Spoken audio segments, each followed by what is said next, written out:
வணக்கம் ஜோதிட நண்பர்களே. பொதுவாக ஜோதிடம் என்பது பல விஷயங்களையும் உள்ளடக்கிய ஒரு கணித அறிவியல். இதில் தேடல் அப்படிங்கிறதே முடிவடையாத ஒன்று. தேட புதுசாக வந்துக்கிட்டே தான் இருக்கும். ஆனால் இந்த ஜோதிடம் அப்படிங்கிறது மனிதர்களுடைய வாழ்க்கையை பற்றி தெரிந்து கொள்வதற்கான ஒரு முக்கியமான டூலாக யூஸ் ஆகிட்டுருக்கு. இந்த ஜோதிடத்தில் கிரக நிலைகள் அப்படிங்கிறது தான் ரொம்ப முக்கியம். காரணம் அதுதான் பலன்களை கொடுக்கக்கூடியது. அடுத்தபடியாக வர்றது ராசியும் லக்னமும். இந்த ராசியும் லக்னமும் சேர்ந்து தான் ஒரு மனிதர்களுடைய மனதையும் குணத்தையும் வாழ்க்கை அமைப்பையும் இன்னும் மற்ற விஷயங்கள் எல்லாத்தையுமே வடிவமைக்குது. ஏற்கனவே நம்ம சேனலில் இந்த ராசியும் லக்னமும் சேர்ந்த நிலைகளில் என்ன மாதிரியான பலன்கள்லாம் இருக்கும், எப்படிப்பட்ட விஷயங்கள் காரியங்கள் உறவு முறைகள்லாம் அவங்களுக்கு அமையுது, எதெல்லாம் அவங்களுக்கு சாதகமாக இருக்குது, எதெல்லாம் அவங்களுக்கு பாதகமாக இருக்குது, அவங்களுடைய வாழ்க்கை எதை நோக்கி போகுது அப்படிங்கிறத பற்றியெல்லாம் சொல்லியிருப்போம். பார்க்காதவங்க மறக்காமல் செக் பண்ணி பாருங்கள். டிஸ்கிரிப்ஷனில் ப்ளேலிஸ்ட் லிங்க்கும் இருக்குது. இந்த பதிவு அதனுடைய தொடர்ச்சி. அதாவது போன பதிவுகளில் அவங்களுடைய வாழ்க்கை நிலை எப்படி இருக்கும், இன்னும் மற்ற விஷயங்கள்லாம் எப்படி இருக்கும் அப்படிங்கிறத பற்றி பார்த்தோம். இந்த பதிவில் அதனுடைய முரண்பாடுகள் என்ன அப்படிங்கிறத பற்றி பார்க்க போகிறோம். அதாவது நம்மளுடைய வாழ்க்கையில் ஒரு சில விஷயங்கள் நமக்கு சரியாக இருக்கும், ஆனால் அது வெளியிலையோ மற்றவங்களுக்கோ தவறாக இருக்கும். இன்னும் சில விஷயங்கள் மற்றவங்களுக்கு சரியாக இருக்கும், நமக்கு அது தவறாக இருக்கும். சில விஷயங்கள் மட்டும்தான் நமக்கும் சரி மற்றவங்களுக்கும் சரி ஒத்து போக செய்யும், இல்லைன்னா ஒத்து போக செய்யாது. ஸோ இந்த முரண்பாடுகள் அப்படிங்கிறது எல்லாருக்கும் ஒரே மாதிரி ஒரே விஷயங்களில் அமையாது. ஒவ்வொருத்தருக்கும் ஒவ்வொரு விஷயங்களில் ஒவ்வொரு சூழ்நிலைகளில் தான் இருக்கும். ஸோ இந்த முரண்பாடுகளுக்கு முக்கிய காரணமாக இருக்கிறது இந்த ராசியும் லக்னமும் தான். இதைத்தான் ஜோதிடத்தில் விதி மதி கதி அப்படின்னு ரொம்ப சிம்பிளாக ஷார்ட்டாக சொல்லுவாங்க. இதை விதி கெட்டா மதியப்பார், மதி கெட்டா விதியப்பார் அப்படிங்கிற பழமொழிகள்லாம் இருக்கும். ஸோ அந்த முரண்பாடுகள்லாம் என்ன, எப்படி வேலை செய்யுது, ஒவ்வொரு ராசியும் லக்னத்துக்கும் என்ன மாதிரியான அமைப்புகள் இது ஏற்படுத்துது அப்படிங்கிறத பற்றி தான் இந்த பதிவில் நம்ம பார்க்க போகிறோம். தொடர்ச்சியாக எல்லா ராசி லக்ன காம்பினேஷன்களுக்கும் வீடியோ கண்டிப்பாக போடுவோம். ஸோ சேனலை சப்ஸ்கிரைப் பண்ணாங்க, சப்ஸ்கிரைப் பண்ணி வச்சுக்காங்க. வீடியோ பிடிச்சிருந்தா லைக் பண்ணுங்கள், மற்றவங்களுக்கும் ஷேர் பண்ணுங்கள், என்ன பிடிச்சிருக்குங்கிறத கமெண்ட் பண்ணுங்கள். கடகராசி மேஷ லக்னம். இந்த கடகராசி மேஷ லக்னத்தில் பிறக்கிறவங்க ரொம்பவுமே ஸ்ட்ராங்கான நபர்களாக இருப்பாங்க. இவங்களுடைய மிகப்பெரிய ப்ளஸ்ஸே என்ன அப்படின்னு பார்த்தீங்கன்னா, மற்றவங்களுடைய தேவை என்ன அப்படிங்கிறத ஈஸியாக அனலைஸ் பண்ணிடுவாங்க. அதே போல் மற்றவங்க என்ன செய்வாங்க அப்படிங்கிறதையும் இவங்களால் ஈஸியாக தெரிஞ்சுக்கவும் முடியும். அதாவது கிட்டத்தட்ட இந்த சதுரங்கம் விளையாடுற மாதிரி தான். அதாவது தான் எதிரில் இருக்கிறவங்க எப்படிப்பட்டவங்க அப்படிங்கிறது பிரச்சனை கிடையாது, ஆனால் அவங்க என்ன செய்வாங்க, அடுத்ததாக எந்த காயை எப்படி நகர்த்துவாங்க அப்படிங்கிறத அனலைஸ் பண்ணணும். கிட்டத்தட்ட இந்த கடகராசி மேஷ லக்னத்தை சார்ந்தவங்களும் அப்படித்தான். மற்றவங்களுடைய குணம் என்ன, இவங்க நல்லவங்களா கெட்டவங்களா, இவங்க சொல்கிறதெல்லாம் சரியா தவறா அப்படிங்கிற மாதிரிலாம் எதையுமே பார்க்க மாட்டாங்க. ஆனால் அதுக்கு பதிலாக அவங்க என்ன செய்வாங்க, அதற்கு நம்ம என்ன செய்யணும் அப்படிங்கிறத அனலைஸ் பண்ணிக்கிட்டே இருப்பாங்க. பல நேரங்களில் இது அவங்களுக்கு சரியாக வேலை செய்து இது இவங்களுடைய மிகப்பெரிய ப்ளஸ் அப்படின்னு சொல்லலாம். பட் இந்த கடகராசி மேஷ லக்னத்தை பொறுத்த வரைக்கும் என்ன ஒரு பிரச்சனைனா, இவங்க கொஞ்சம் பிடிவாதக்காரங்க, அதே போல் சுக விரும்புகளும் கூட. இவங்க எப்போவுமே ஒரு கம்ஃபர்ட் ஜோனை தான் அதிகம் விரும்புவாங்க. அதாவது இவங்க வேலை செய்கிறதுக்கெல்லாம் எப்போவுமே தயார் தான், ஆனால் ரொம்ப ரிஸ்கெல்லாம் எடுக்கக்கூடாது. கஷ்டப்படுற நேரம் கஷ்டப்பட்டுக்கலாம், ஆனால் அதுக்கப்புறமெல்லாம் நான் எப்போவுமே என் லைஃப்பை ஒரு ரிட்டைர்மெண்ட் என்ஜாய்மெண்ட்டோடு இருக்கணும் அப்படின்னு இவங்க எதிர்பார்க்கக்கூடியவங்க. லைஃப்பை எப்போவுமே ஒரு கம்ஃபர்ட் ஜோன்லேயே வச்சுக்கணும், செக்யூர்டாக வச்சுக்கணும், நல்ல ஒரு லக்ஸூரியஸாக அமைச்சுக்கணும் அப்படிங்கிறதுல இவங்களுக்கு ஆசாபாசங்கள் அதிகம். ஸோ தனிப்பட்ட நிலையில் இந்த மாதிரியான விஷயங்கள் காரியங்களில் எப்போவுமே இவங்க அதிக ஆர்வம் காட்டக்கூடியவங்க.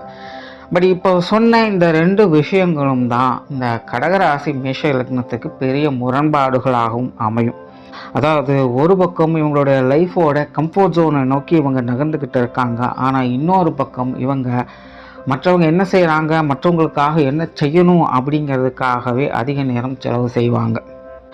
பெரும்பாலும் மக்கள் ஏதோ ஒரு தேவைக்காகத்தான் இவங்களை அணுகி வராங்க. அவங்களுடைய தேவை முடிஞ்சதுக்கப்புறம் அவங்க போயிடுவாங்க. ஸோ முழுவதுமாக ஒருத்தரை நம்பி அல்லது எதிர்பார்த்து இவங்களுடைய வாழ்க்கையை நடத்துறது அப்படிங்கிறது ரொம்ப ரொம்ப கஷ்டம். கிட்டத்தட்ட ஒரு வியாபாரம் மாதிரி தான் இவங்களுடைய வாழ்க்கை அப்படிங்கிறதே அமையுது. அதாவது வியாபாரம் அப்படிங்கிறது கொடுக்கல் வாங்கல் விஷயங்கள் அதிகமாக இருக்கும். எல்லாமே லாப நஷ்டத்தை மையப்படுத்தியதாக தான் இருக்கும். எதுவுமே அங்கே பர்சனலாக இருக்காது. கிட்டத்தட்ட இந்த கடகராசி மேஷ லக்னத்தை பொறுத்த வரைக்கும் இவங்களுடைய வாழ்க்கை முழுவதுமே இந்த ஒரு வியாபார முறைகளில் தான் எல்லா விஷயங்களுமே அமையுது. இங்கே ரொம்ப பர்சனலாக எதையுமே எடுத்துக்க முடியாது. எல்லாருமே அவங்களுடைய தேவைகளுக்காகத்தான் எல்லாத்தையும் செஞ்சுக்கிட்டு வர்றாங்க. இவங்களை தேடி வர்றாங்க, எதிர்பார்க்குறாங்க. எல்லா விஷயங்களும் இவங்களுக்கும் கூட மற்றவங்களுடைய தேவைகள் மூலமாகத்தான் மற்ற எல்லா விஷயங்களுமே அமைஞ்சிக்கிட்டு வருது. ஸோ மற்றவங்களுடைய தேவைகள் குறையும் பொழுது இவங்களுடைய வாழ்க்கையில் முன்னேற்றங்கள் அப்படிங்கிறது இருக்கிறது இல்லை. அதனால் இந்த கடகராசி மேஷ லக்னத்தை பொறுத்த வரைக்கும் இவங்களுடைய வாழ்க்கையை ஒரு வியாபாரம் மாதிரி பார்த்தா தான் கொஞ்சம் பீஸ்ஃபுல்லாக இருக்க முடியும். அதை விட்டு எல்லாத்தையுமே ரொம்ப பர்சனலாக எடுத்துக்கிட்டாங்க அப்படின்னா அது ஒரு மாதிரியான சிக்கல்களையும் ஏமாற்றங்களையும் கொண்டு போய்விடும். ரொம்ப சலிப்பு தட்ட வச்சிடும். எல்லாத்துக்கும் செய்கிறேன், ஆனால் எனக்கு யாரும் எதுவும் செய்ய மாட்டேங்கிறாங்க. பார்த்து ஒவ்வொரு விஷயத்தையும் நான் செஞ்சிட்ருக்கிறேன், ஆனால் கடைசியில் பழி என் மேலே தான் விழுகுது. எவ்வளவு கஷ்டப்பட்டாலும் என்னால் சந்தோஷமாக இருக்க முடியல அப்படின்னு தன்னைத்தானே அவங்க நொந்துக்கிட்டே இருப்பாங்க.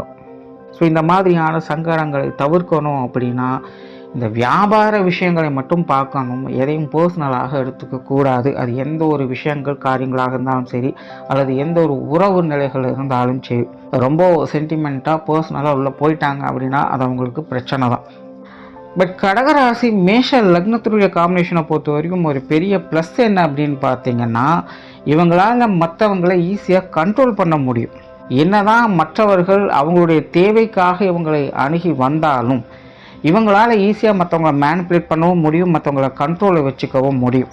இவங்களுடைய கட்டுப்பாட்டிலையும் இவங்களுடைய மேனேஜ்மெண்ட்லையும் தான் மற்றவங்க இருக்கிறாங்களே இல்லாமல் மற்றவங்களுடைய கட்டுப்பாட்டில் இவங்க இருக்கிறது இல்லை. அதனால் கிட்டத்தட்ட இவங்க எப்போவுமே ஒரு விதமான தலைமை பண்புகளோடு தான் இருப்பாங்க. ஒரு குடும்பம் இருக்குன்னா அந்த குடும்பத்தில் இவங்களுக்கு முக்கியமான பங்குகள் எப்போவுமே இருக்கும். இவங்களுடைய கண்ட்ரோலில் தான் பெரும்பாலான விஷயங்கள் அப்படிங்கிறது போகும். ஒரு வேலை செய்கிறாங்க அல்லது ஒரு தொழில் நடத்துகிறாங்க அப்படின்னாலும் கூட அங்கே இவங்களுடைய பங்குகள் தான் அதிகமாக இருக்கும். பெரும்பாலான விஷயங்கள் இவங்களுடைய கண்ட்ரோலில் தான் இருக்கும். ஸோ இப்படி பெரும்பாலான கட்டுப்பாடுகள் இவங்ககிட்டயே இருக்கிறதுனால மற்றவங்களை சார்ந்து இருக்க வேண்டிய கட்டாயம் அப்படிங்கிறது இவங்களுக்கு இருக்கிறது இல்லை. ஆனாலும் விதி அமைப்பு மற்றவங்களுடைய தேவையின் அடிப்படையில் தான் இவங்களுடைய வாழ்க்கை நகர்வுகளை அமைக்குது. ஸோ அந்த நுணுக்கங்களை புரிஞ்சு ரொம்ப பர்சனலாக எதையும் டீல் பண்ணாமல் கரெக்டாக எல்லாத்தையும் மேனேஜ் பண்ணாலே போதும். இவங்களுடைய வாழ்க்கை நிலை அப்படிங்கிறது சிறப்பாக இருக்கும். பட் எது எப்படி இருந்தாலும் சரி, இங்கே சுற்றி இருக்கிறவங்க எல்லாரும் ஏதோ ஒரு தேவைக்காகத்தான் இவங்க கூட இருக்காங்க அப்படிங்கிறத புரிஞ்சுக்கணும். பட் இதை இங்கே தவறாக எடுத்துக்கொள்ள வேண்டாம். இங்கே எல்லாமே ஒரு காரண காரியங்களோடு தான் நடந்துக்கிட்டு இருக்குது. கிட்டத்தட்ட வாழ்க்கை அப்படிங்கிறது ஒரு வித வியாபாரம் மாதிரி தான். எல்லாமே இங்கே ஒரு விதமான கொடுக்கல் வாங்கல் முறையில் தான் நகர்ந்துக்கிட்டு இருக்கும். இதெல்லாத்தையும் ப்ராக்டிக்கலாக புரிஞ்சுக்கிட்டவங்க ஓகே, புரியாதவங்க தான் அந்த சென்டிமெண்ட்டுக்குள்ளே போய் சிக்கிப்பாங்க. ஸோ கிட்டத்தட்ட இந்த கடகராசி மேஷ லக்னத்துக்கும் அதே மாதிரியான சூழ்நிலைகள் தான். எல்லா விஷயங்களையுமே ப்ராக்டிக்கலாக அணுகிட்டாங்க அப்படின்னா எந்த பிரச்சனையும் இல்லை. ஏதாவது சென்டிமெண்ட்டில் போய் சிக்கிட்டாங்க அப்படின்னா தான் அவங்களுக்கு மன ரீதியான தாக்கங்கள் அப்படிங்கிறது அதிகமாக, தன்னைத்தானே நொந்து கொள்வாங்க. ஒரு மாதிரி வாழ்க்கை சலிப்பு தட்ட ஆரம்பித்தோம். பட் என்ன நடந்தாலும் அவங்க செய்யக்கூடிய விஷயங்களை என்றைக்கும் விட்டு விலக மாட்டாங்க. உங்களுக்கு என்ன தோணுதோ, அவங்களுக்கு என்ன இஷ்டமோ விருப்பமோ அதை தான் அவங்க செய்வாங்க. கிட்டத்தட்ட தான் தோன்றித்தனமாக அவங்க செய்யக்கூடிய விஷயங்கள் எப்போவுமே செஞ்சுக்கிட்டு தான் இருப்பாங்க. பட் அதெல்லாம் பீஸ்ஃபுல்லாக இருக்குமா இல்லையா அப்படிங்கிறத தான் இந்த அணுகுமுறைகள் மூலமாக நம்ம பார்க்குறோம். இந்த கடகராசி மேஷ லக்னம் அப்படிங்கும்பொழுது இயற்கையாகவே புத்திக்கும் மனசுக்கும் நிறைய வேறுபாடுகள் அப்படிங்கிறது இருக்கும். கல்லுக்குள் ஈரம் அப்படின்னு சொல்கிற மாதிரி இவங்களுடைய மனமானது ரொம்பவுமே சாஃப்டாக இருக்கும். ஆனால் இவங்களுடைய குணம் அப்படிங்கிறது ரொம்பவுமே முரட்டு சுபாவம் தான். ஒரு பலாப்பழம் மாதிரி வச்சுக்கலாம். வெளியில் பார்க்குறதுக்கு கரடு முரடாக இருப்பாங்க, ஆனால் உள்ளுக்குள்ளே ரொம்பவுமே இனிப்பானவங்க. ஸோ இதையெல்லாம் எத்தனை பேர்த்துக்கு புரிஞ்சுக்க முடியும் அப்படிங்கிறது தெரியாது. ஸோ சுய ஜாதகம் நல்லபடியாக அமையக்கூடியவங்களுக்கு இந்த மாதிரியான புரிந்துணர்வு கொண்ட மனிதர்களுடைய பழக்க வழக்கங்கள், சகவாசங்கள் அப்படிங்கிறது அதிகமாக ஏற்படும். ஸோ என்னதான் வாழ்க்கை ஏற்ற இறக்கங்கள் இருந்தாலும் அதை எல்லாத்தையும் அப்படியே ஈஸியாக மெயின்டைன் பண்ணி கொண்டுட்டு போயிடுவாங்க. ஒருவேளை சுய ஜாதகம் சரியாக அமையலை அப்படிங்கிற பட்சத்தில் முரண்பட்ட கருத்துக்கள் உடையவங்க நிறைய பேர் இவங்க கூட இருப்பாங்க. இவங்களை சுற்றி இருக்கிறவங்களாம் கிட்டத்தட்ட அப்படித்தான் இருப்பாங்க. ஸோ வாழ்க்கை பெரும்பாலான பகுதிகள் மற்றவங்களுக்காக உழைக்க வேண்டிய சூழ்நிலைகள் இருக்கும். மற்றவங்களுடைய தேவைகள் பூர்த்தி செய்கிறதுலேயே அவங்களுடைய காலம் போயிடும். அவங்க தேவை முடிஞ்சோன்னா அவங்க கை கழுவிட்டுட்டு போயிடுவாங்க. அதுக்கப்புறம் கடைசியில் இவங்க தன்னைத்தானே நொந்துக்கிட்டு இருப்பாங்க. ஸோ சுய ஜாதக அமைப்பின்படி இந்த வேறுபாடுகள், முரண்பாடுகள் அப்படிங்கிறதும் அமையுது. ஆனால் அது மட்டும் இல்லை, எப்போவுமே இந்த கடகராசி மேஷ லக்னம் அப்படின்னு வரும்பொழுது மனசு ஒரு விஷயத்தை சரி அப்படின்னு சொல்லிச்சுன்னா புத்தி அந்த விஷயத்தை வேண்டான்னு சொல்லிடும். இன்னும் கிளியராக சொல்லணும், இங்கே புத்தி அப்படின்னு சொல்கிறத விட அவங்களுடைய சூழ்நிலைகள் ஒத்து வராது அப்படின்னு சொல்லணும். அதாவது அவங்களுடைய மனம் செயல்படுவதற்கு தயாராக இருக்கக்கூடிய நேரத்தில் அவங்களுடைய சூழ்நிலைகள் அவங்களுக்கு ஒத்து வர்றதில்லை. சூழ்நிலைகள்லாம் நல்லபடியாக மாறி அமைஞ்சிட்டு வரும்போது அவங்களுடைய மனம் செயல்படுறதுக்கு தயாராக இருக்கிறதில்ல. ஸோ இவங்களை பொறுத்த வரைக்கும் இப்படி மனதிற்கும் இவங்களுடைய சூழ்நிலைகளுக்கும் உள்ள முரண்பாடுகள் இவங்களுடைய வாழ்க்கை நிறையில் ஒரு பெரிய பிரச்சனையாக அமையும். ஸோ எப்போயுமே ஒரு சரியான நேரத்திற்கு சரியான மைண்ட் செட்டோடு இவங்க இருக்கணும். Right place and right time அப்படின்னு சொல்லுவாங்க. ஸோ அந்த ஒரு சுச்சுவேஷன் அப்படிங்கிறது உங்களுக்கு கொஞ்சம் சிரமமாக தான் இருக்கும். பெரும்பாலும் பார்த்திங்கன்னா இவங்க நிறைய விஷயங்களை பிளான் பண்ணிடுவாங்க. அதாவது இவங்களுடைய தனிப்பட்ட விருப்பங்கள், காரியங்களை சொல்கிறேன். இவங்களுடைய லைஃப்பில் நம்ம இந்த விஷயத்தை செய்யணும், இது இப்படி தான் கொண்டுட்டு போகணும் அப்படின்னு பிளானெல்லாம் பண்ணுவாங்க. ஆனால் பிளான் பண்ணக்கூடிய காலகட்டங்களில் இவங்களுக்கு அந்த விஷயங்கள் செய்யறதுக்கான சூழ்நிலைகளே அமையாது. மற்றவங்க பெரும்பாலும் அப்படி வேண்டாம், இப்படி வேண்டாம், இதை செய்யாத, அதை செய்யாத அப்படின்னு ஏதோ ஒரு வகையில் தடுத்துக்கிட்டு தான் இருப்பாங்க. அல்ல அதை கேட்டு சூழ்நிலைகள் அமையிறதே இவங்களுக்கு சிரமமாக தான் இருக்கும். அதாவது இவங்களுடைய காரியங்கள் அப்படின்னு வரும்பொழுது. ஆனால் ஒரு கட்டத்துக்கு மேலே சுச்சுவேஷன்ஸ் அப்படிங்கிறது தலைகீழாக மாற ஆரம்பிக்கும். நல்ல சூழ்நிலைகள் அப்படிங்கிறது ஒத்து வரும். மற்றவங்களும் பார்த்திங்கன்னா சப்போர்ட் பண்ணுவாங்க. இதை செய்யலாம், அதை செய்யலாம், அப்படி பண்ணலாம், இப்படி பண்ணலாம், நிறைய ஐடியாஸ் கொடுப்பாங்க. ஆனால் இவங்க பேக் அடிச்சிருவாங்க. நான் அன்னைக்கு சொன்னேன், அன்னைக்கு நீங்கள் ஒத்துக்கிட்டீங்களா, அப்போவே நான் சொன்னல, அன்னைக்கே அதை செஞ்சிருந்தா இப்படி ஆகிருக்கும் அப்படின்னு இவங்க பழைய கதைகளை பேசிக்கிட்டு இருப்பாங்க. ஸோ நேரம் வரும்பொழுது இவங்க ரெடியாக இருக்க மாட்டாங்க. இவங்க தயாராக இருக்கக்கூடிய காலகட்டங்களில் நேர காலங்கள் ஒத்து வராது. இது ஒரு பெரிய முரண்பாடுகளாக இவங்களுக்கு அமையுது. ஸோ இதெல்லாத்தையும் இவங்க கரெக்டாக ப்ராப்பராக மேனேஜ் பண்ண வேண்டியது அவசியம். கடகராசி மேஷ லக்னம் அப்படிங்கும் பொழுது இயற்கையாகவே இவங்களுக்கு இந்த நாலேஜ் சார்ந்த விஷயங்களில் ஈடுபாடுகள் அதிகம். அதாவது தன்னுடைய சொந்த முயற்சியாலேயே நிறைய விஷயங்களை கற்று உணர்ந்துவது அப்படின்னு சொல்கிறது. அதனால் கல்வி கேள்விகளில் நல்ல வித்தகர்களாக இருப்பாங்க. சுய ஜாதகம் இவங்களுக்கு சப்போர்ட்ஃபுல்லாக இருந்துருச்சு அப்படின்னா ஒன்றுக்கும் மேற்பட்ட பல பட்டப்படிப்புகளை மேற்கொள்ளக்கூடியவங்களாக இருப்பாங்க. சுய ஜாதகம் கை கொடுக்கல அப்படின்னா படிக்காத மேதைகளாக இவங்க இருப்பாங்க. நிறைய பேருக்கு இந்த கல்வி சார்ந்த விஷயங்கள் கூட சில முரண்பாடுகளை ஏற்படுத்தும். அதாவது படிக்கிறது ஒன்றா இருக்கும், வேலை செய்கிறது ஒன்றா இருக்கும். சம்மந்தம் இல்லாமல் ஒன்றுக்கு 4 படிப்பு படித்து வச்சுருப்பாங்க. ஆனால் அதெல்லாம் படித்து என்ன பண்ணுறாங்க அப்படின்னே தெரியாது. சிலருக்கெல்லாம் பார்த்திங்கன்னா படிக்கக்கூடிய வாய்ப்புகள், இந்த தருணங்கள் அப்படிங்கிறது கிடைக்கும். ஆனால் அதை அவங்க கரெக்டாக யூட்டிலைஸ் பண்ணவே மாட்டாங்க. ஸோ சுய ஜாதக ரீதியாக இது ஒரு முரண்பட்ட நிலைகளில் இதெல்லாம் வேலை செய்யும். அதாவது கல்வி ரீதியான அறிவு சம்பந்தப்பட்ட விஷயங்களை திறன் வாய்ந்தவங்களாகவே இவங்க அமையிறாங்க. அதாவது படித்த மேதைகளும் உண்டு, படிக்காத மேதைகளும் உண்டு. ஸோ அறிவில் எந்த பிரச்சனையும் கிடையாது. ஆனால் அதை சரியான முறையில் உபயோகிக்கிறாங்களா, அதற்கான வாய்ப்புகளை எல்லாம் இவங்க சரியாக பயன்படுத்திக்கிறாங்களா அப்படிங்கிறது ஒரு கேள்விக்குறியாகத்தான் இருக்கும். ஸோ கல்வி ரீதியான விஷயங்களில் இவங்க ஒரு சரியான டெசிஷன் எடுக்க வேண்டியது அவசியமாக இருக்கும். சும்மா மேம்போக்காக இது இப்படித்தானே அப்படித்தானே அப்படின்னு சொல்லிட்டு அசால்ட்டாக விட்டுட்டாங்க அப்படின்னா அப்போதைக்கு அது நல்லாகத்தான் இருக்கும். ஆனால் அதுக்கேற்ற மாதிரியான சூழ்நிலைகள் இவங்க கைப்பிடிச்சிருவாங்களா அப்படிங்கிறதெல்லாம் கேள்விக்குறியாகத்தான் இருக்கும். ஸோ அதெல்லாம் கொஞ்சம் கரெக்டாக இவங்க அனலைஸ் பண்ணி தான் கேப்சர் பண்ணணும். குடும்ப வாழ்க்கையை பொறுத்த வரைக்கும் நார்மலாகவே இவங்க கொஞ்சம் குடும்ப பிரியர்கள் அப்படின்னு சொல்லலாம். குடும்ப உறவுகளை நேசிக்கக்கூடியவங்க, குடும்ப வாழ்க்கையை நேசிக்கக்கூடியவங்க. குறிப்பாக இவங்க எப்பயுமே ஒரு கம்ஃபர்ட் ஜோனில் இருக்கணும் அப்படின்னு நினைக்கிறதுனால ஒரு சௌகரியமான வாழ்க்கை நிலை, ஒரு ஆடம்பரமான வாழ்க்கை நிலையை பெறணும் அப்படிங்கிறது உங்களுடைய குறிக்கோளாக இருக்கும். அதனாலேயே குடும்ப தேவைகளை பார்த்து பூர்த்தி செய்வாங்க. நிறைய விலை உயர்ந்த பொருட்களை வாங்கி வீட்டில் செட் பண்ணிப்பாங்க. இந்த பராமரிப்பு சார்ந்த விஷயங்கள்லாம் ரொம்ப கெட்டிக்காரங்களாக இருப்பாங்க. குடும்ப உறவுகளில் கூட ரொம்பவுமே சென்டிமெண்ட் பிரியர் தான். எல்லாத்தின் மேலேயுமே ஒரு கணிசமான அன்பு, பாசம் அப்படிங்கிறது இருக்கவே செய்யும். யாரையுமே விட்டு கொடுக்கவே மாட்டாங்க. எல்லாத்துக்குமே ஈக்குவல் இம்பார்ட்டன்ஸ் கொடுக்கக்கூடியவங்க தான். குறிப்பாக பெற்றோர்களுக்கு ஒரு தனித்துவமான பாசம் பிரியம் அப்படிங்கிறது இவங்ககிட்ட எப்போவுமே இருக்கும். பெற்றோர்களை இவங்க என்றைக்குமே விட்டு கொடுக்கவே மாட்டாங்க. பெரும்பாலும் இவங்களுடைய குடும்ப அமைப்புகள், குடும்ப உறவுகள் சார்ந்த விஷயங்கள் எல்லாமே சாதகமாக தான் இருக்கும். பட் என்ன ஒரு முரண்பட்ட அமைப்புகள் அப்படின்னா, முன்னாடியே சொன்ன மாதிரி தான், காரியத்துக்கு தகுந்த மாதிரி தான் ஆட்கள் இருப்பாங்க. அவங்களுடைய காரியங்கள் முடிஞ்சது அப்படின்னா அதை கண்டுகொள்ள மாட்டாங்க. பல நேரங்களில் தன்னை எல்லாரும் பயன்படுத்திக்கிறாங்களோ அப்படின்னு கூட யோசிக்க வைக்கும். இப்போ கால நேரங்கள் மோசமாகக்கூடிய காலகட்டங்களில் குடும்ப உறவுகளுக்குள்ளே இந்த மாதிரியான சங்கடங்கள் அதிகமாக தலை தூக்கும்.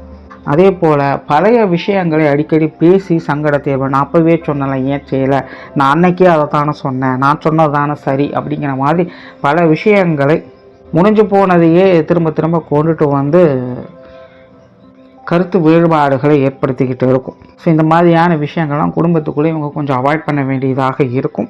அண்ட் சிலர்லாம் பார்த்திங்கன்னா இந்த ஆகாத காலகட்டங்களில் குடும்பத்தில் சொகுசாக இருக்கணும் அப்படிங்கிறதுக்காக நிறைய விலை உயர்ந்த பொருட்களை, ஆடம்பரமான பொருட்களில் வாங்கி கடன் விஷயங்களில் சிக்கிக்கக்கூடிய அமைப்புகள் இருக்கும். இல்லைன்னா குடும்பத்துக்குள்ளே இந்த சொத்து ரீதியான பிரச்சனைகள் அப்படிங்கிறதெல்லாம் ஏற்படும். ஸோ இந்த மாதிரியான விஷயங்கள்லாம் இவங்க கொஞ்சம் கால நேரம் பார்த்து கரெக்ட் பண்ண வேண்டியதாக இருக்கும். குறிப்பாக மோசமான காலகட்டங்களில் இந்த மாதிரியான சங்கடங்களை இவங்க தவிர்க்கிறதே நல்லது. திருமண வாழ்க்கை பெரும்பாலும் இவங்களுக்கு சாதகமாக தான் இருக்கும். பரஸ்பரமான நிலைகள் அப்படின்னு சொல்லலாம். இயற்கையாகவே இவங்க வாழ்க்கை துணையை கண்ட்ரோல் பண்ணவும் செய்வாங்க. அதே நேரம் வாழ்க்கை துணைக்கு தேவையான விஷயங்களை அமைத்து கொடுக்கவும் செய்வாங்க. ஸோ ஒரு பரஸ்பரமான நிலைகளில் உங்களுடைய திருமண வாழ்க்கை அப்படிங்கிறது அமையுது. அந்த திருமண வாழ்க்கையில் முரண்பாடுகள் அப்படின்னு பார்த்தோம்னா, உனக்கு எவ்வளோ செஞ்சாலும் பத்தாது அப்படின்னு சொல்ல வேண்டிய ஒரு சூழ்நிலைகள் ஏற்படும். அதே போல் உன்னை மட்டுமே பார்த்துட்டு இருந்தால் போதுமா, மற்ற வேலையெல்லாம் பார்க்க வேண்டாமா அப்படின்னு கேட்க வேண்டிய சூழ்நிலைகள்லாம் வரும். ஸோ இந்த மாதிரியான விஷயங்கள் எல்லாத்தையும் இவங்க கொஞ்சம் கரெக்டாக மெயின்டைன் பண்ண வேண்டியதாக இருக்கும். குழந்தைகள், உடன்பிறப்புகள் சார்ந்த விஷயங்கள் இதெல்லாம் ஓரளவுக்கு கொஞ்சம் கண்ட்ரோலே இருக்கும். பெரிய அளவில் நிறை குறைகள் சொல்கிறதுக்கு எதுவும் இல்லை. சிட்டிஸ் அது பாட்டுக்கு போய்கிட்டு இருக்கு அப்படின்னு சொல்லக்கூடிய விஷயங்களாகத்தான் இருக்கும். ரொம்ப பெரிய அளவில் நிறை குறை சொல்கிறதுக்குலாம் எதுவும் இல்லை. ஆனால் உற்றார் உறவினர்கள், நண்பர்கள் சார்ந்த விஷயங்கள் வரும்போது இது கொஞ்சம் சாதகமாகவே அமையும். பெரும்பாலும் இந்த கடகராசி மேஷ லக்னம் அப்படிங்கிறது ஈஸியாக மற்றவங்களோட அட்டாச் ஆகக்கூடியவங்க தான். அதனால் நட்புகளாகட்டும், உறவுகளாகட்டும் எல்லாமே இவங்ககிட்ட கொஞ்சம் சென்டிமெண்ட்டோடு இருப்பாங்க அப்படின்னு சொல்லலாம். என்ன நண்பர்கள் சில நேரங்களில் கொஞ்சம் ஓவர் அட்வான்டேஜ் எடுப்பாங்க. அதை மட்டும் கொஞ்சம் கரெக்ட் பண்ண வேண்டியதாக இருக்கும். ஸோ ஓவராலாக இந்த கடகராசி மேஷ லக்னம் அப்படிங்கிறது, இந்த முரண்பாடுகளான நிலைகள் அப்படிங்கிறது காரியங்கள் மூலமாக, குறிப்பாக மற்றவங்களுடைய காரியங்கள் மூலமாகத்தான் அதிகமாக ஏற்படும். ஸோ அதை கரெக்ட் பண்ணிக்கோங்க. நன்றி, வணக்கம், வாழ்க வளமுடன்.